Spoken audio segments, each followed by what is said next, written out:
Parce que ce qui s'est passé, c'est quoi? C'est que les marques de luxe produisaient les articles avec les logos. Il a commencé à avoir la contrefaçon. Donc les gens faisaient les contrefaçons des mêmes articles en mettant les logos.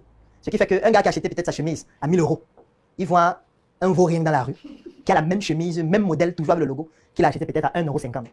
Du coup, avant, quand il montrait son logo, c'était pour dire que moi, je suis quelqu'un de la haute classe. Mais maintenant, il se mélange avec l'autre. Il est avec la populace, comme une fille disait. Donc, du coup, eux, maintenant, ils sélectionnent des articles qui n'ont pas de logo. C'est qu'il a un article, tu vas te dire que c'est banal, mais en fait, son article coûte excessivement cher parce que ça n'a pas de logo. Tu ne peux pas savoir quelle est la marque qui le fait. Donc, chacun de vous doit choisir le positionnement dans lequel il veut être parce que c'est ce positionnement qui permet au client de savoir qu'il a été compris.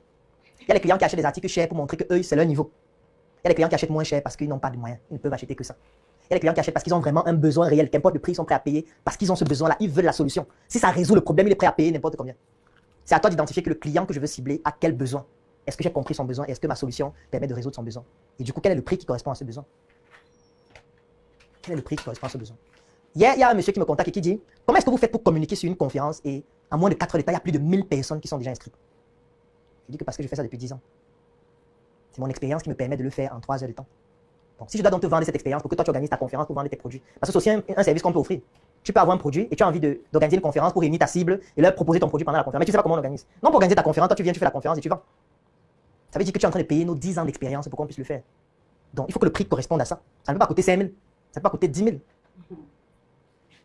Parce que si tu le fais et tu vends ça à 10 000, quand tu vas tomber sur un client qui comprend la valeur de ce que c'est, il ne paye pas. Puisqu'il va se rendre compte que c'est du n'importe quoi que tu es en train de vendre. Moi, je connais des femmes qui ne peuvent pas acheter ça.